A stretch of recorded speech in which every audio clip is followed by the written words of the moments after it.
doing it. You supposed to be happy you sitting there with Kid L. Why you mad? The Kid L podcast. Ho, ho, ho.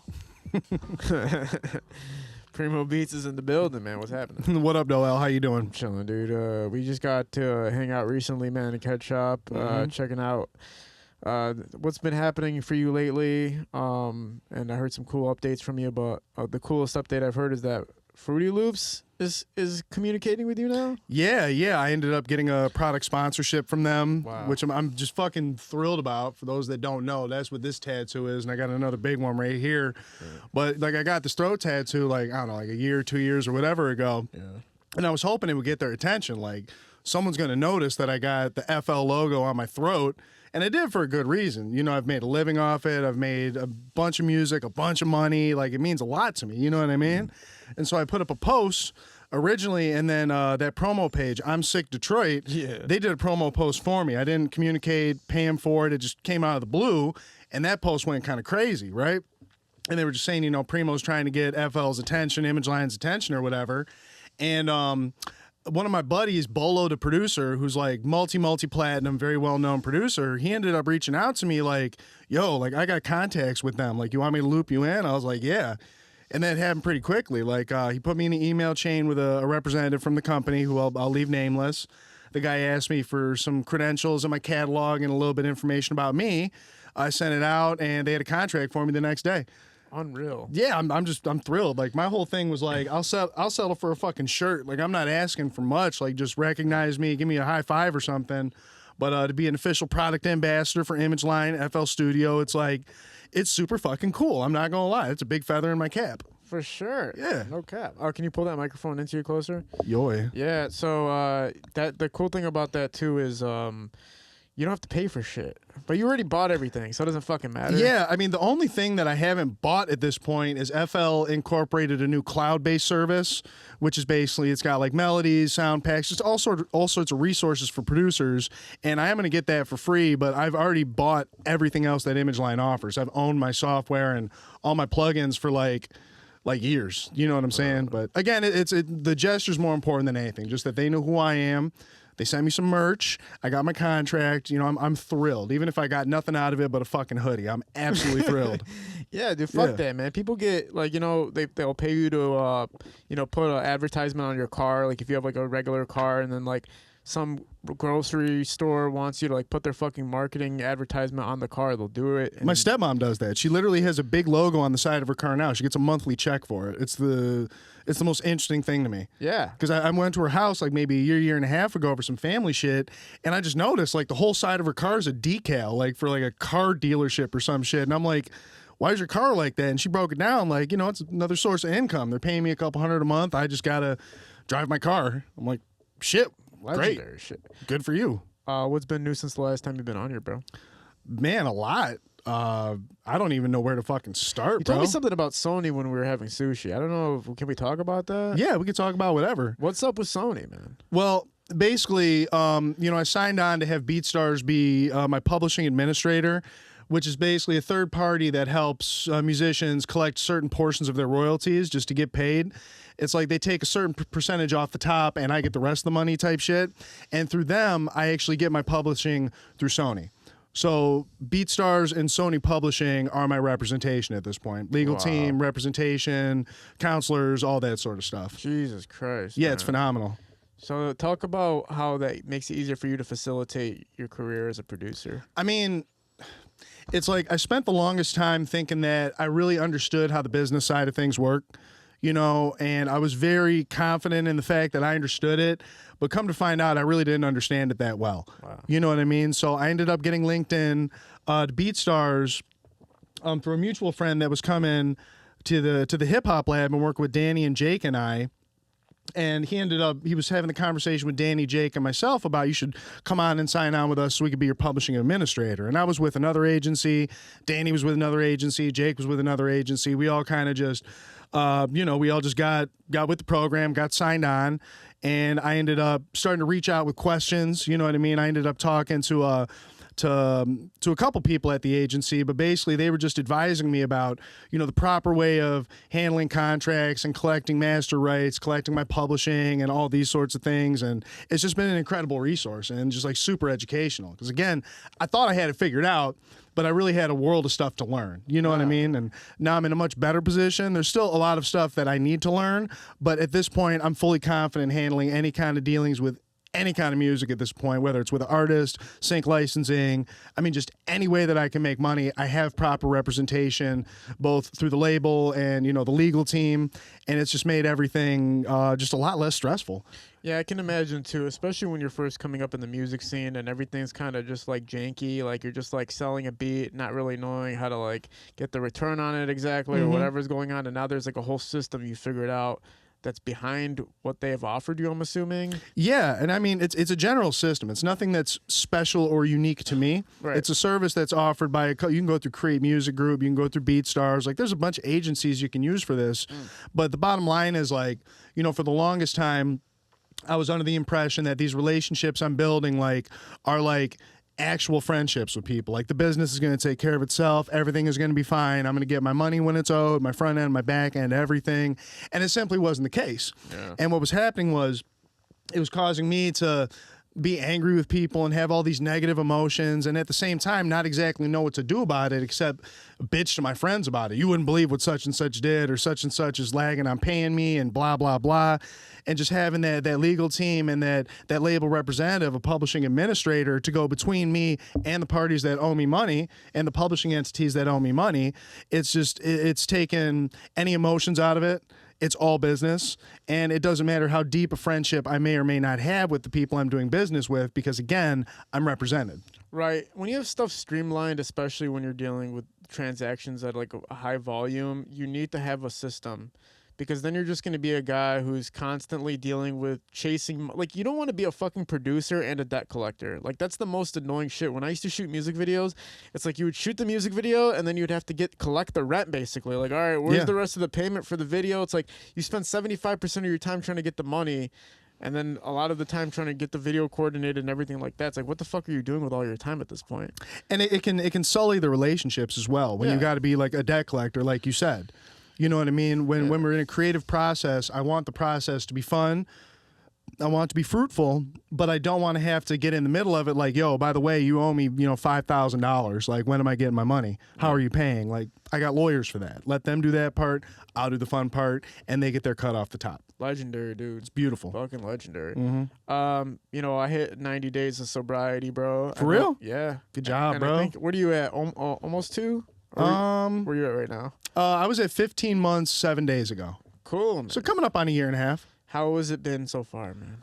I mean, it's been really interesting. Like, I don't even know where to start. Like, I've been so withdrawn, and like, a lot of people use the rhetoric of like, I'm working on myself. Like, I've really piece by piece been working on myself. You know what I mean? Like, I'm in a much better place, but I will say that first year of, you know, leaving my drug of choice and living sober from it, it's a lot of mental gymnastics. It's a lot of physical, like, dealing with stuff. It's a lot of figuring things out, learning a new way to live. You know, just because I spent so long as an active alcoholic, like literally 11, 12 years of my life, that when I flip the switch and I take this big chunk of my life out that I spend 6, 7, 8 hours a day doing, which is a gross fact in and of itself, it's like it leaves this void. Yeah. And you have that positive motivation of my body's feeling better, my mind's feeling better, you know, I have a better connection spiritually, but then I'm left with all this time. Yeah. Like, and that was the trickiest part, was finding things to do with my time, which sounds so silly. Like, I know a lot of people that were close to me, like, oh, just make beats, like, you'll be fine. And it's like that sounds good, but I'm not going to make beats for 7 or 8 hours a day. Yeah. You know what I'm saying? As much as I love it, that'll burn me out. So I systematically started finding things that were positive and helped me. Like, initially I was going to a lot of meetings. I was going to 2 or 3 AA meetings a day. Damn. Like, literally, when I got with my sponsor, he told me, he's like, if you're taking this serious and you want to really work it, do 90 and 90. I said, what's that? He said, 90 meetings in 90 days. You go to 1 a day, you can go to 3 a day, like whatever you want, just get 90 meetings in 90 days. So I was sinking a lot of time into that.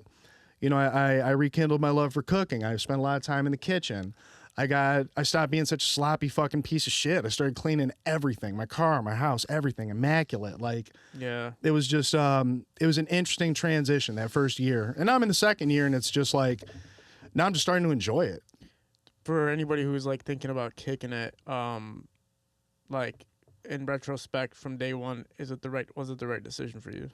For me? Yeah. I mean, that's a great question. Like, you know, a common rhetoric that I hear in the program from people with a lot of sobriety, and I really identify with, is that, you know, you find the bottom of the barrel when you stop digging. And I was tired of digging. Like, I had a moment where I was at home. You know, I'd been to the bar. I was 10, 12 drinks deep when I left there. I bought a case of beer and a fifth of liquor. I'm sitting at home in isolation, drinking it myself, drinking shots of tequila, mouthfuls, chasing it with beer, same as I did every day. And I looked myself in the mirror, and in the corner there's a picture of my mom who died as a result of her alcoholism, right? And I just looked at her, and I just had this moment of shame, like, why am I living like this? You know what I mean? So I say all that to say it was absolutely the right choice for me. I was so fucked up, bro. I was so fucked up that every day I had this recurring thought as I would be driving to the studio or going to do whatever I was doing, feeling like absolute shit. I feel my organs pounding. I feel like I'm gonna have a heart attack at all times. I'm like, eventually I'm just gonna die in my sleep. Yeah. And I was at peace with that fact. And that's what kind of led me to the realization of like, wow, like I need to do something about this. Yeah. So to answer your question again, it was absolutely worth it to me. And the question of, is it worth it to other people? It depends on your situation. You know, I identify as an addict, which is a part of the recovery process. You know, I accept that, I embrace it. You know, I've lived through it and I don't shy away from it, but I can't tell you or anybody how to live their life or how to identify. Like, if you don't feel like you have a problem, do your thing. But the second that you have that inclination that, you know, a part of your lifestyle, whether it be a drug, gambling, alcohol, like it was with me, if you feel like it's a hindrance to your life, if you're having health and social, you know, like effects, and you feel like you need to change, just do it. Like I had the notion for probably 3 or 4 years, like, you know, so many times, I'm just not going to drink today. Yeah. Or like I'd be sick as hell. I remember one time when I was living in Ipsy, I was sick as hell with the flu. And I'm like, this is a perfect day not to drink. I'm sick. All I need to do is lay in bed, right? Called off work, the whole shot. And I remember that night I killed a 24-pack of Miller Lite. Man. Yeah. And it was a repeated thing. So again, if it's a hindrance to your lifestyle, if it has negative effects, if you find your relationships are suffering, your health is suffering, you're finding yourself distance between you and the people you love, and you're not quite sure why, it might be because of your habits. For sure. You know? For sure. And the reason I asked you that is because when I was trying to quit, I remember going on YouTube and like seeing people's stories for if they were happy that they quit or not, and it was always like mixed results. Yeah. But sometimes you find somebody that you resonate with, and it helps to hear their story. So anybody who resonates with Primo Beats is like, all right, that makes it easier for me to know to quit. It was hard because what I was doing was I was trying to. Oh, you need to fix his mic? Yeah, I was waiting for you. Oh, you're going to do your thing. I do notice that it's shaking a lot, for sure. With the mic? Yeah. What it is it's right up against it. So yeah, when I was trying to quit, I remember searching up people that I admire and would hear their stories about quitting and all that stuff and what the outcome would be.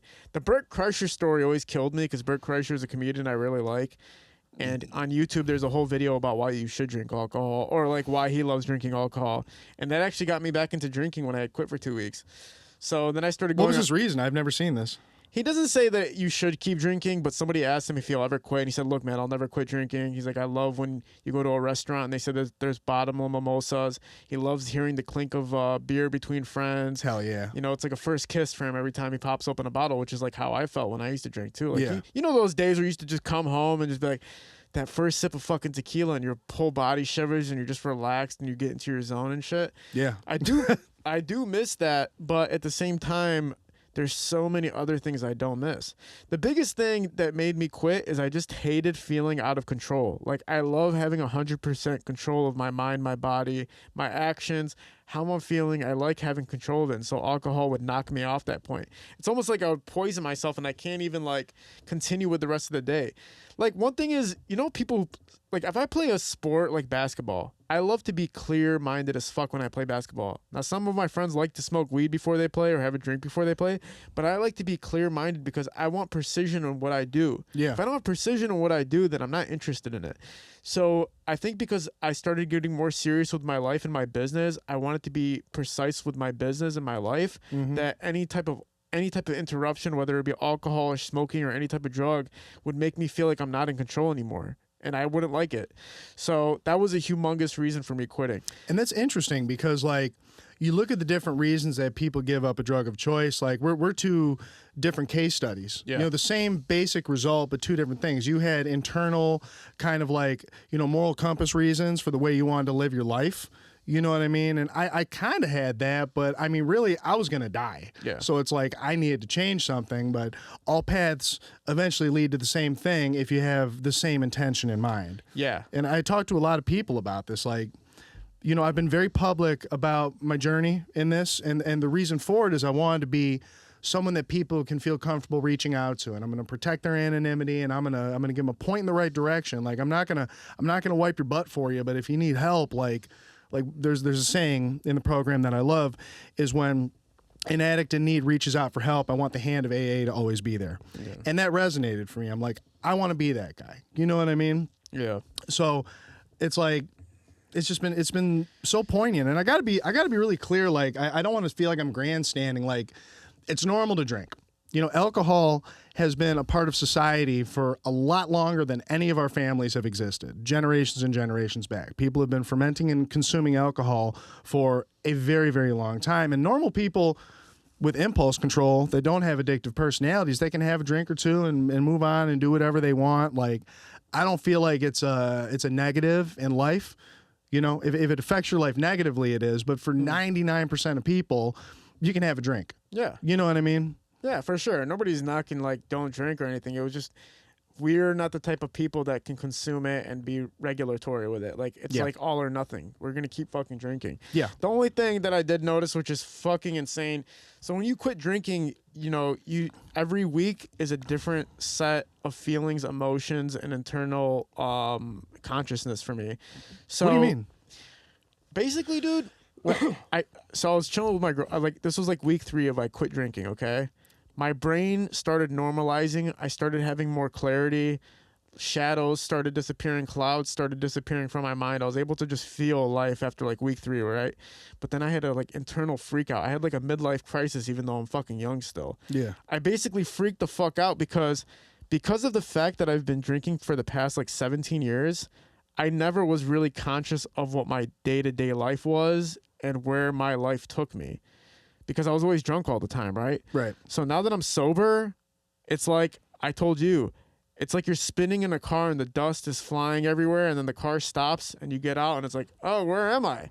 And now you're just like looking at like, whoa, I was just in this car for 17 years spinning out of control. Yeah. And now I'm getting out of it and this is where I am. And now I have to take where I am and control that and take it to the next step of where I want to be. Yeah. So basically my whole point is if you drink or smoke or do anything that takes away your consciousness for this long period of time, it's going to end up creating a bunch of karma and a bunch of situations for yourself that you might not have wanted.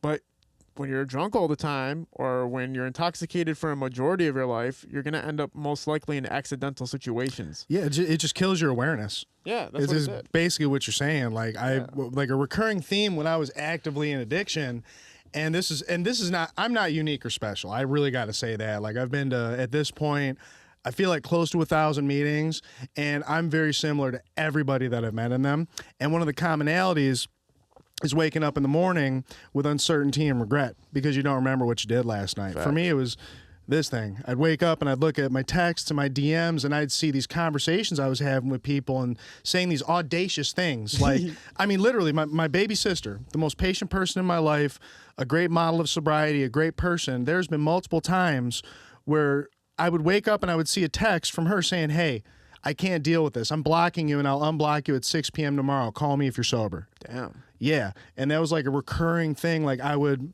it's kind of funny, but it's kind of not. Like I only had, when I was really drunk, I only had two emotions. I was horny or I was angry. Like seriously. And I would just be at home by myself getting fucking like 20, 25, 30, 35 drinks deep, just drinking myself to sleep. And I would just end up finding any reason to be upset and argue with people and cause all kinds of problems. And it was just a recurring thing. Every morning waking up, why do I feel guilty? Right. What happened last night?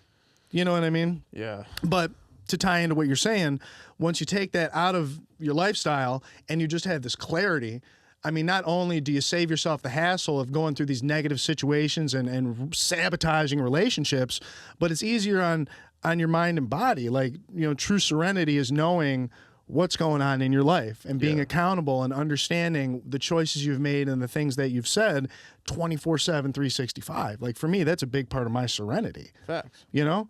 And that's the beauty of sobriety. Like It's the beauty of it, Yeah. but it's also the sucky ass part of realizing like everything you've built by accident, you have to repair now. Or you have to demolish it and start from ground zero. It's kind of like what you were saying, like you didn't know what to do with your time anymore. That's because our time when we were fucking drinking was fucking bitches and getting pissed off at people. It was fucking amazing. no, mine was lame as hell. You want to know what my day by day was? What were you doing? Dude, like I wasn't really a bar guy before I moved out to Royal Oak when I was, because like I got in the spot at the Hip Hop Lab and I was living in Ipsy, right? So I found just a room for rent in Royal Oak. I was renting a fucking room. How pathetic is that? All the money I was making, I was living in a room in Royal Oak. And there was a bar within walking distance called Ye Old Saloon. And I remember going there one day after the studio because I wanted some food and nothing was open. I went there and I'm like, okay, like give me a menu. And they had like nothing. It's a dive bar. So I got some hot dogs and I got a couple Bud Lights and I was like, yeah, I'll get a shot. Bartender seemed nice. I came back the next day. And all of a sudden it became part of my routine. Like if I didn't, like here's an example. I always took Mondays off. Monday I'd wake up, I'd get enough food in me. And this is another side effect of my drinking. When I was really heavy in alcoholism, I couldn't consume food. Like I could get a couple bites in, but even foods that I love, tacos, pizza, burgers, whatever, I'd get a couple bites in and it'd make me nauseous. Like I would have to puke. But I knew like I'm not going to go start drinking on an empty stomach. So I'd eat a little bit and then I'd walk up to the bar because it was a block and a half from my house. I'd get hammered drunk. I'd drink 10, 12 shots, 3, 4, 5, 6 beers. And I know a couple of my friends from Ye Old Saloon are going to see this, and y'all can tap in the comments and vouch that I am not making this up. I would get hammered drunk. There was a liquor store across the street. I'd go see Danny at the liquor store, who knew exactly what I wanted. He knew he had my pack of smokes. He had my pack of zigzag papers and all that. I'd grab a 24 rack of something, a bottle of something. I'd go home, and I would just drink. Man. Like it wasn't no fun. It wasn't a party. I wasn't getting bitches. I wasn't out living life. I wasn't having exciting times. I was literally getting drunk in a bar and then going home and getting super drunk at home. Dude, what the fuck? You weren't fucking bitches? I mean, I would occasionally. Oh my God. But it would always be the most pathetic thing. Like this is a big part of the process, and the 12-step process is making amends to people. Right. And to make amends to people, you need to take a moral inventory. Meaning an inventory of your own morality, which is something you do with your sponsor, something I did with mine. We basically sat down, we talked for a couple hours, and he had me bring up situations where I felt like I was wronged, and then we went through and we identified my part in them. Like having a thumbs in attitude, like, yeah, you know, this was bullshit, but maybe you did this, that, and the other thing to cause it. So what we came to the conclusion of is I use people, I'm egotistical, right. I'm very know-it-all, and to that end, like, I would use women. Like literally, I would hit up like 15, 20 different women that I knew. I'd be home drunk as fuck. Like literally, I'd say the most audacious shit. You trying to suck some dick? Yeah. Like come through. You trying to suck some dick? And literally, I'd just get my nut off and just like go to sleep. Fire. No, not fire. Well, not you know, fire. I'm just saying, like, you know, as boys. I mean, yes and no. It was like, it was super cool when I was drinking. But then in sobriety, I started thinking about it. And these are the people I was making amends to. Like 80% of the amends I made was to women. All right, look, on a fucking, like, you know, what's that word that I don't use anymore? Morality aspect of it? Yeah, that's fucked up. But, Yeah. you know what I'm saying? But good shit, though. Yeah, I was getting my dick sucked. We like were it having was fun. Yeah. At least we did it, man. Like, we fucking got to be local celebrities for like 10 minutes and fuck all the bitches we wanted. It was sweet. Man. We did what we had to do. And that shit was so valuable to me back then too. It was like the social media and the kind of like the kind of character that I created. Well, Like I'm trying not to post this video. I really want to post it. It's me basically addressing the fact that I don't really give a fuck about hip hop anymore. yeah. and I want to do it so bad. It's not that I don't care about hip hop anymore. It's that I don't really give a damn about what's happening with the rap scene anymore. Because think about it, I grew up listening to the late '90s rap and hip hop, early 2000s, a little bit of mid 2010s, and then like slightly of this new era. But I've already listened to that shit 1,000 times. None of the new shit I'm listening to is catching my ear or making me want to listen to it. Man. So there's like this video that I'm like trying to post. It's me on the podcast basically saying like, it's not that I don't love hip hop. It's just that I don't understand this new generation of rap. I don't understand what these kids are talking about. I don't understand what the message is anymore. So wait, let's talk about it a little bit, because like this is something that was kind of on my mind. I told you I didn't make notes or anything, which is true. Yeah. But something that's been on my mind is like the guys in our age group. Yeah. We'll just say, the guys in their 30s. And I'm not implying this is you right now, because it's not, but guys in their 30s being less accepting and bashing the newer, younger talent because they don't understand it, it doesn't resonate. I drove listening to these new artists, the biggest artists that are from Detroit, the biggest artists that are in the world, the new cats. I just don't understand it anymore. Like my brain when I'm listening to it is like, I just don't see why this is good. I see why it's technically good, and I can see that the person has skill and talent. But as far as me listening and replaying it and becoming a fan of these artists, it's not happening in my system. So let me ask you this. Yeah. The same scenario, but replace you with your parents. Do you think they felt the same way about the music that you were passionate about when you were younger? That's what I think's happening. Exactly. It's a generational thing. It happens to every generation. Every generation makes fun of the one before it and the one after it. You're kind of right about that. So it's absolutely true. So this is pretty much just a normal thing that's happening with most people. It's like once you hit a certain age, you're like, okay, well, I fell in love with the stuff I grew up with, not the new stuff. Mm-hmm. Well, it's pretty interesting. I mean, it is, and it's a common thing. Like for me personally, like I'm very accepting, of new music as a musician. Like that shit excites me. Like I hear Yeet. Or BabyTron, like a lot of these guys that for whatever reason get flack, which I like. There was that guy that was on this show talking crazy about BabyTron. And it was not the first time I've heard it, probably won't be the last, but like I don't understand how guys our age take that stance and have that attitude. Like it's so much more positive and beneficial to applaud the success of someone who's earned it. Like using Tron as an example. Right. Like me and Tron are not close at this point. You know what I mean? But I spent a lot of time around the guy. Mm-hmm. And I can tell you, like, everything that he has, he's earned. He deserves, bro. Right. This motherfucker was the first one to the studio, usually before me, by himself, recording himself. Like, literally putting in more legwork than I've ever seen. So it's like, it's the wildest thing to me. Like, that guy that was on your show who, and I'm not saying this to be cocky. I don't know who he is. I really don't. But regardless of who he is or is not, like, I feel like guys in our age bracket, you should be a little more accepting. But if you're going to be negative, like, just shut the fuck up. Like, you think that you talking down about people is A, going to make you look better, or B, going to make them do worse? Like, my boy, that wheel is turning and in motion. Yeah. You feel me?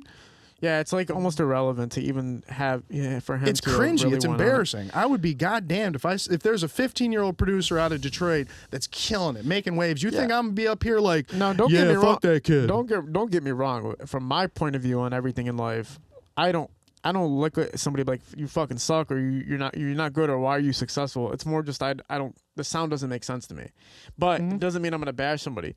If you're talking about somebody like BabyTron, that's like a shocker because he makes good music, bro. Bro, he made this song where he just keeps saying, if it goes up, then it goes down. Then it was off the new album. That shit's hard as fuck. And then there's a guy counting in the background. Yeah. I literally have never heard anything like that in my entire life. Somebody who like synchronized the song like the way he did that, I've never heard it. He's innovative as fuck. And he's very creative. Like a lot of that stuff, like you might be under the impression like a guy like him has like a team of writers or like whatever, which is super common and there's nothing wrong with. But no, like that's literally him just going to the studio, rolling up a wood, getting in front of the mic, putting the beat on, and doing it damn near himself if he has to. He's so fucking creative. It's like, I just want to defend people like that because he's not an industry plant. You know what I mean? Like, this is a guy who's really earned his position. So it's like, for anyone to talk down on that, I'm like, I have zero respect for that, bro. Yeah. To talk down about anybody that's doing something that they're passionate about and that's actually working in the positive just direction. because they do the same thing and the other person's more successful. Like, it's one thing like you saying it's not your taste. That's cool. I don't like country music. But will you see me sitting here talking about country music sucks dick like you fuck your cousins if you listen to country music? No. I mean, that's it's just not for me. Yeah, exactly. Yeah. No, I agree with you 100%. Not putting something down because you don't appreciate it. It's two different things. Like, you got to appreciate the fact that people are putting out quality content and that they're actually putting their passion and heart and soul into it. Yeah. What are some new songs that you've been placed on, man? You know, you're still producing, so talk about some beat placements you've had this year. Man, I ain't gonna lie. Like, I've completely, like, not completely, but for the most part, backed off. Like, I got some unreleased stuff coming with some bigger artists that I made a promise to myself. I'm not speaking on shit till it comes out, which is something I should have been doing the whole time. So I'm not gonna get anyone excited over this interview. But I'll say that, you know, in my journey into sobriety and learning about myself and embracing this new lifestyle, I found that social media was a big detriment. Facts. I found that spending all day like this, just chasing sales and trying to find people that buy beats and people that buy studio time, it was doing very bad things to my mental health and my creativity. So I've pretty much backed off. You know what I mean? I send beats out to like 6 people. And you know 2 of them, and you've podcasted with one of them in the last 2 weeks. Okay. You know what I'm saying? But Yeah, I got 6 artists that I send beats to right now. Religiously. I don't even make beat packs anymore. It's like, I'll drop beat tapes. I'll send out to the big artists that I like working with. When I discover some new talent organically, I'll work with them. But I've completely revamped like everything that I do. I don't want to be the oversaturated guy who works with 1,000 artists anymore. Yeah. It's draining, it's not fulfilling, and it's a headache. Right. You know what I mean? And producers, the upcoming producers, listen to what you're saying right now and see the way you're moving and feel that there is an amount of income that makes it make sense for them to keep journeying on to being a producer. Well, I mean, it's like in any creative field, I don't advise anybody to do anything but chase your dreams, but you also have to be responsible. You know what I'm saying? Like, if you got to work a job to support that up until you're making enough income to where you can afford insurance and 401k and go out and buy a car and buy a house, like do all these things, you have to support yourself. I feel like a lot of people get this idea in their head that like, I got to drop everything else in life and just do this. Like, I'm just going to be a rapper. I don't need to work a job. I'm just going to advertise that I'm doing discounted features when I have 50 Spotify monthly listeners. Right. And hope that I make some money. And it's so counterintuitive. You have to be a responsible person first. Yeah. You know what I'm saying? Like, a lot of the big artists that I work with, like, they came from, like, how do I say this very vaguely? Like, they were making money before they really started making money on their music. Yeah. They were secure and stable, and their families were taken care of. Or they had a big homie or somebody that's funding it to the level of like beyond your wildest dreams of being able to fund yourself as a beginning starting artist. I mean, I know that sort of shit exists. That's not really the case with the people that I deal with. Like, Okay, yeah. I deal with a lot of self-starters. Not there's anything wrong with that. You got a big homie, an investor that believes in you, run with it. That's rare. It's rare, but well, it's not as rare as people think, man. But it is out there. It's a lot of artists are being, you know. Okay, have you ever noticed that this time of hip hop has had more managers in history and labels that have started out of nowhere in history? I think it's a misconception. You think? I think it's always been that way, but social media has just made it much more prevalent and obvious. It's much more in your face. Okay, so there's always been managers literally everywhere. Oh my God. And like, shout out to the managers in this music shit that actually handle business and actually know what they're talking about. Because I'll tell you what, for every one of them, there's about 25 motherfuckers that are failed rappers that want to live out their dreams through another young artist by managing them. And they don't know the first thing about business. They don't know a split sheet. They don't have any contacts. They just know, oh, I'm going to manage you because I'm older and I used to rap. And it's a nightmare dealing with those people. It is a fucking nightmare. And they think it's easy. That's the funny part. And they hate me because 9 times out of 10, when I get in contact with someone like that, and like on a professional level, I know if you know what you're talking about at this point. And if you bullshit me, like, I just go around you. Yeah. I'm not dealing with you. I'll deal right with the artist. And if you want to get in the middle of it further, I don't even need to talk to you people. Yeah. I'm not dealing with the lack of integrity, the lack of knowledge and unprofessionality just because someone wants to puff their chest out. I manage such and such. I'm a manager. Dude, I stopped answering my DMs so long ago. Like Chanel. Chanel's a great example. Chanel, dude, I love Chanel. Bro. Dude, when Chanel came on the microphone, she's like, this is not fairy tale land. This is real life. You got to have your stuff together. I was like, dude, this feels like a teacher like schooling us all right now. Like, oh yeah, this isn't a game. Bro's a great pod. She's so intelligent and well spoken, and like I think I've talked to Chanel like twice. Yeah, like personally, and I mean even in those quick phone conversations, I'm just like Like, this lady has got her shit together. Like, she is knows what literally she's like talking about. PhD in understanding music and management. Yeah. She's straight up like, that's how you fucking do it. That's a great example of a proper artist manager. Yeah, for you sure. know, a Chanel, a Juan, you know what I mean? Like, people along those, Lando, people along those lines. Yeah, exactly. Yeah, exactly. It's a scary world, man, because money doesn't solve all answers, right? Money, you can't just throw money at an artist and expect things to work out. There's a lot of things that have to go right in order for it to work. And people do fall for the illusion of how simple it is when it's really, really not simple. Everybody talks about Detroit's on right now. Detroit's on fire. Detroit's this. Detroit's that. Dude, it's only a handful of people that are on fire, bro. Yeah, but It's not. I'm not downing what's happening in Detroit. I'm just saying that, like, I wouldn't look at that and be like, oh, because Detroit's on fire, that gives me more of a chance to be on fire. I would look at that more like, all right, what are these motherfuckers doing? What's the blueprint for it? I'm not going to just go out willy-nilly because they're saying the scene is hot right now. There's only a handful of artists that are actually on fire right now. and you're right. But that being said, like, I think the influence that people speak of is so much bigger than the artists themselves.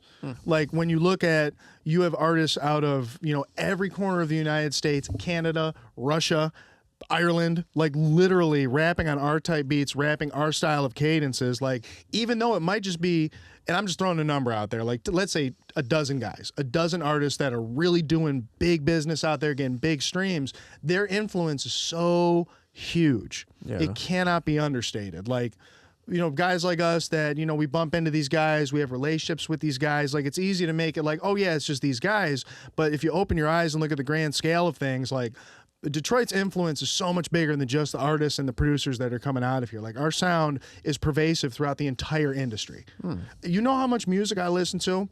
And as soon as the song cuts on, I'm like, yo, this is Icewear Vezzo type beat. And then they're rapping like him. Yeah. You know what I'm saying? Or this is a Rio de Young OG, RMC, you know what I'm saying? The influence is successful for sure. It's crazy. But I'm talking about an artist actually making a living off of music. There's only a handful of rappers in Detroit that are actually making a living. I'm talking about a living where you can actually have a family. Yeah. I'm not gonna talk about a living where, like, you can just get by. I'm talking about, like, you can actually have a family and build from what you have, and it's not gonna die anytime soon.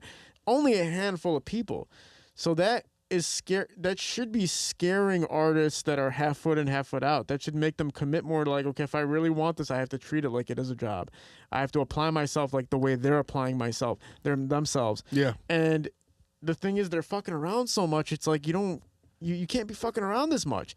Even with the fact that a lot of these cats are on social media promoting themselves in ways that only put their careers in the negative spotlight than the positive spotlight. Or they'll start, you know, going after relationships, and, like, you know, rappers that will post relationship shit all day. Like, they'll use their social media as a personal life profile as well as their rapper profile. And it's like, Yeah. are you really taking your artistry seriously at this point? I mean, that's such an interesting statement, because it's like, that works for some people. You know, some people are really interesting. You think? I mean, yeah, absolutely. And I think it's very subjective. Every person has different things that they're interested in and that they like. Yeah. But, like, mixing in the social aspect with your social media, like the real life social aspect with your social media, that can be really good or really bad. Yeah. You know, like, I've had some people where, like, without naming names, like, I wouldn't even watch their stories anymore, because it's like, I know it's like music. I'm crying about the shit. My baby mama did this. My baby mama did that. Oh, here's a new music video, by the way. I'm like, I'm good, dog. But some people, that really leverage it and make it interesting, spit some nice facts. You know what I'm saying? Like, that's appealing to me as a person. If it's done the right way. If you do it the right way. Yeah. I do think Tron is my favorite example of how most artists should do it. Like, you only really hear from the dude when he's dropping, or maybe like a funny little thing here or where he's at. That's interesting. It's very cool. Flash, like, here's what's going on, boom. But then you're right, there's some cats that literally promote every aspect, and it's like, too much of your personal life is involved in this, and that just makes me not think of you as an artist. It makes me think of you as a human and a regular person. Yeah. Which, I'm sorry, our society has grown up watching celebrities and stars be mysterious, have mystique, have an alien factor to them. If you make them too humanized and too much, like, not as large as life, then there is a lack of interest for them. It's just the reality of life. No, I'm you're sorry. right. The lack of mystique, like you said, that's the Yeah. perfect word for it. Even for people who are conscious as fuck with life, like, everybody's a human, everybody's a regular person. Who gives a fuck? no, man. When somebody's like a star and they have this fucking really, really interesting personality and it's accentuated through their artistry, something's eye-catching about that shit. I don't give a fuck if you are the most conscious being in the world. So cats need to realize, like, you mixing in too much of your personal shit with your rap career is a fucking mistake, bro.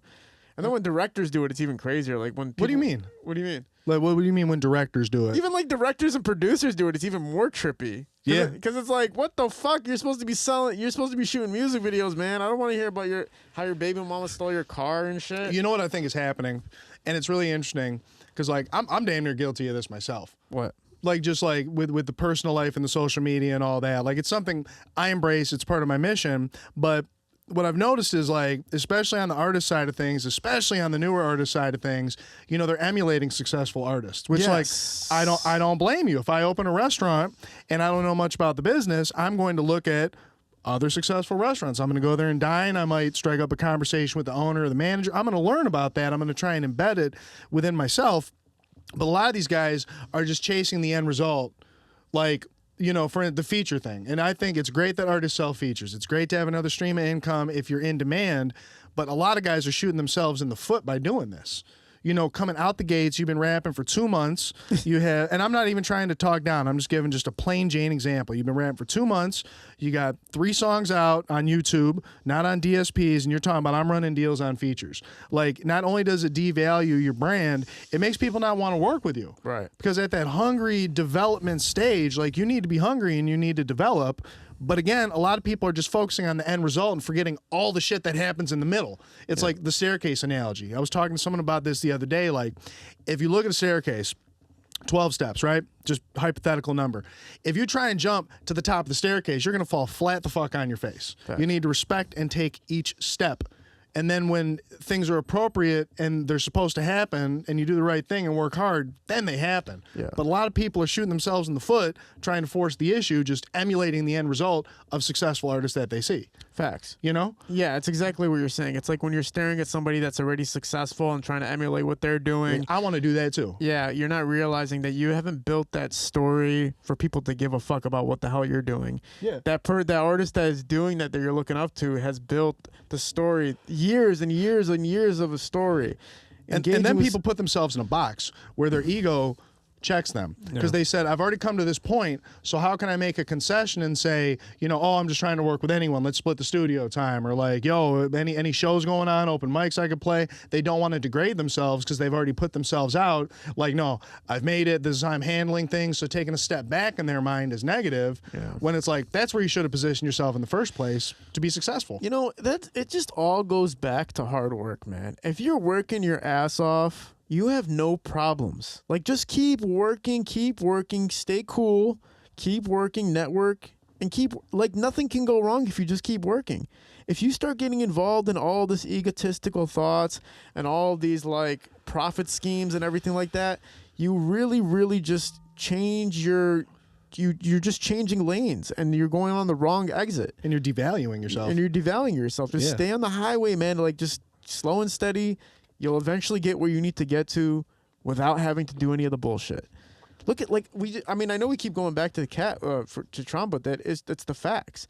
The guy literally kept his fucking nose clean, worked his ass off 9 to 5, never stopped, kept working his ass off, and look how successful he is. Yeah. You never caught him in some bullshit. You just seen some guy who was fucking working his ass off. And then you got other cats like, nah, I got to go shoot up this hood real quick and film it on Instagram, or I got to go do some baby mama drama, or I got to go show all these guns and all this shit and all this cash or start a beef. It's like, bro, like, if you just work, you're going to get where you need to get to. All that beef shit, it can get you, like, a little bit of a flame higher for a moment, but that shit's going to die back down. It burns out. And guess what? You're going to be living a life of fucking...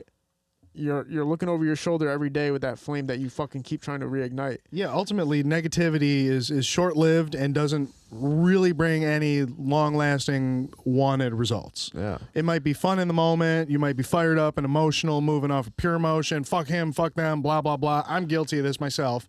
But then you get into a more clear state of mind, like, why'd I do that? Yeah. If you have the foresight and the humility to even think like that. Some people just stay in that box. Dude, when I was drinking a lot, I used to, like, if you texted me in the morning, it was over for you. You were done. I don't care what you said. It didn't matter because when I woke up, my mind was so fucked up. Yep.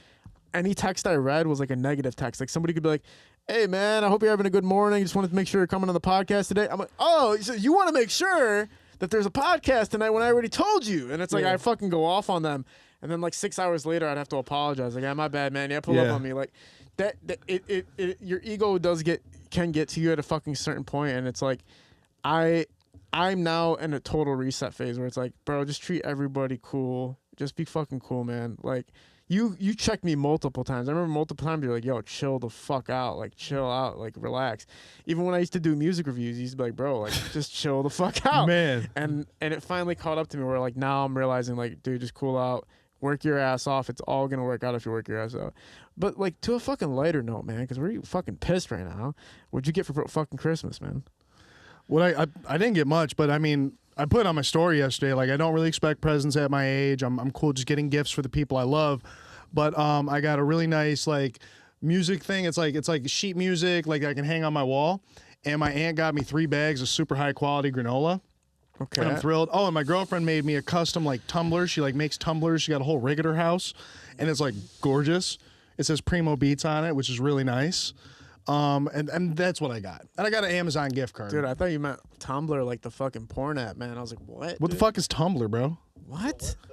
Dude, you don't remember Tumblr? I know XNXX, Pornhub. No, dude, Tumblr was basically like Instagram, but for straight up fucking sex, bro. Nice. It was insane. Like, it was the same exact way. And Twitter's bullshit compared to Tumblr. Tumblr was like, bro, you would see sex in different countries. It was all real. It was all like people catching each other fucking like at college campuses, just fucking straight up like fucking some girl doggy style. None of it was professional. It was all like homemade shit. And it just like kept scrolling. I had like a fucking 300 saved favorite library folder. And then, so I had the baddest library folder on Tumblr of all this fucking crazy sex, right? And then one day Tumblr's like, yo, we're taking out all the porn from fucking our... They took out all the porn from their fucking application. Dude, I was devastated, bro. Because I feel like the things I've heard about Tumblr is like women who like doing crafting. Oh, yeah, it's that too. And now you're talking about like it was like homemade pornos and shit. That's like wild. It's everything. It's like, you know, you can do like crafty shit like that. You can make like, you know, videos that are like positive, but then you can bang also... a chick in a water fountain. Yeah, it was fucking crazy, dude. Like, you would see the craziest sex things ever, man. Like, dude, I wish, like, man, that was bad that they fucking took that away. You know how long it took me to set up that library, dude? Dog, talking about set up that library. Yeah, literally. Dude, He's an archivist. They lost millions of dollars after they took porn off their fucking... I think the app eventually ended up closing down. I mean, sex sells. Yeah, it does. People want it. Fuck with Reddit for porn? Reddit's pretty fire. Best porn. I use Reddit for drum kits and shit. You don't use Reddit for porn? No. Yeah, it's fire, dude. I've never searched for porn on Reddit. All you got to do is type in like doggy style in the search, and then it's like fucking. You just get to watch a lineup Instagram reel of fucking doggy style. No, bro, I got my bookmarks. I'm good. Oh my god. Yeah, dude. you feel me? Yeah, I got my bookmarks. I don't need to be on Reddit doing freaky this shit. guy's on Pornhub. This guy's on fucking XNXX, all that. X videos is pretty fucking good. When needed. There's that alien guy. He's like a midget. Huh? The alien guy. He's like a small midget, and baby alien. Yeah, he's fucking fire, dude. Like he's fucking like grown size women. He's ugly as fuck. Good for him, bro. Yeah, no, but you're not hip to this stuff? No, I'm not like a super porno freak. You have porn fucking favorited on your phone right now. Yeah, but I'm not watching midgets fuck full-grown women. It's just about the concept of the thing, man. Are they short videos? We can't watch them now. No, I'm not. It was a midget joke, like short guys, short videos. Yeah, no. Dude, there was a point in my life where like before I got into music videos that I literally was like, dude, I'm just gonna low key shoot POV porn and just not have anybody know it's me. It's great. You think like you ever think about that? I've done it. No, but like to sell it, man. Yeah. Really? Yeah. What's that? What are you talking about? I mean, basically, like, I had some years and years ago, I had some material that, you know, we would film and I would share it with them, you know what I'm saying, like text me the videos or whatever. And like, I'm thinking about putting this on my OnlyFans, like if I just cut you a piece of the action, like you cool with that? I'm like, yeah. The downside is these. Oh my god! Like I'm easily identifiable. You know what I'm saying? Oh yeah, right. But yeah, that was definitely a little foray. I'm not shy. You know what I mean? And it was like a little extra money for just fucking, and I'm just the cameraman. Like, why not? That's fire, dude. Yeah. It's every man's dream at least once to do it. What's been since the year's closing out, man? What's been the highlight moment for you for this year? The highlight moment for this year has been completely changing every aspect of my life. Yeah.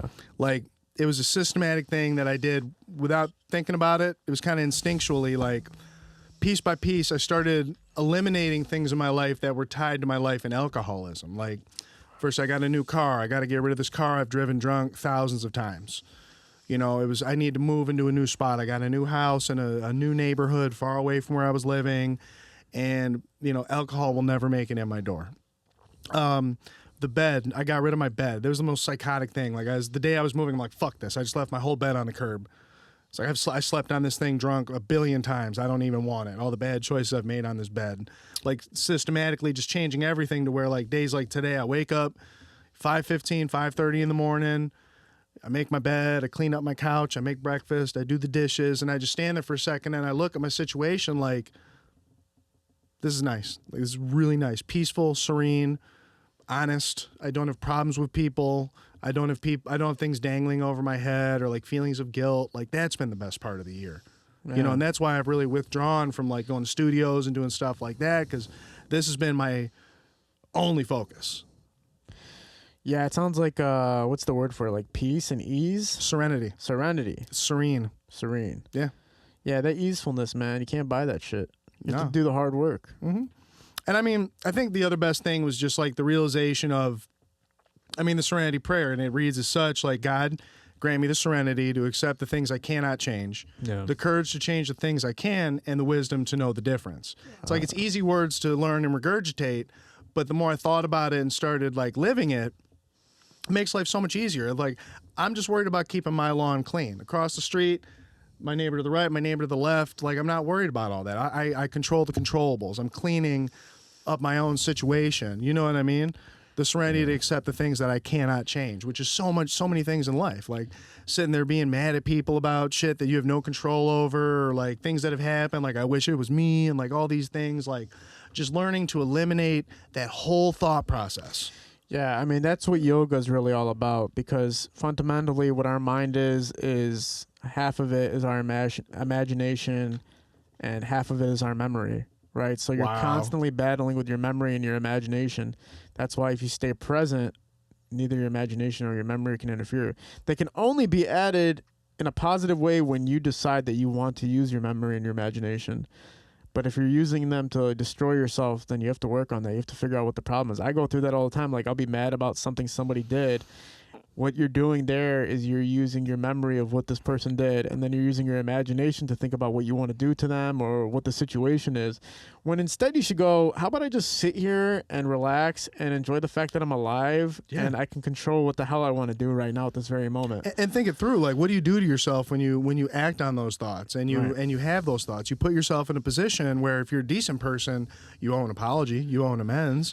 But on the other, the flip side of the token, like, you're torturing yourself. Yeah. Poisoning the well. Yeah, poisoning the well. And there's it's like so many people go through life without the clarity of mind to understand that they're doing it to themselves, that they don't have the common sense to stop doing it. Right. And I feel like that's a big problem for anybody in any walk of life, in any profession. Like, having the humility and the self-mindedness to understand what your position in everything is, and to respect what others' positions and things are too. Facts. You know what I mean? And that's when it comes to the societal terms. When you speak of that and worrying about what's going on in your life and other people's lives, now we're talking about society and community and how you apply yourself to that, right? Mm-hmm. But if you really want to take it to the next level, you have to realize that you're just a piece of life. Yeah. And when you look at it, just the fact that you're a piece of life and we happen to have these fantastic machines in our heads called brain and the mind and everything like that, then everything takes like a wild turn, but it doesn't make you any more larger than life. It doesn't make you any bigger or smaller than anybody else. It's just something you have to learn to understand and let your ego go with that. Today I accepted the fact I was like doing yoga and I was like, bro, I know I want to do all these, like, you know, I get so mad or so egotistical about certain things, and it's just because I'm not accepting the fact that we're going to die one day.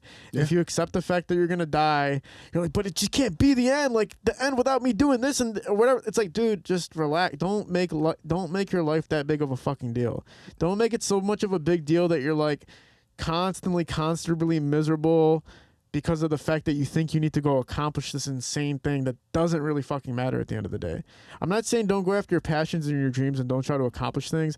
I'm just trying to say stop suffering these things that are so much a part of your ego versus what you really find enjoyable and peaceful in life. You know what I mean? I mean, that's brilliant the way you just said that. It's like every day you have 100 times, 100 choices where you can choose to be miserable and get down on yourself and get down on others and take away, or you have the choice to add. You have the choice to be a positive voice, you know, a comfortable shoulder to lean on, an open ear to listen, like to have a positive impact on people's lives, as opposed to getting in your head and thinking about all the things that make you mad and the resentments that you have. It's like every day, like whether you're conscious of it or not, we have so many times where these choices happen, and it's like, you go one way or the other, a lot of times subconsciously. You know what I mean? But it's so much more beneficial to just live a life of positivity and accept that as a human being, you're not always going to be right.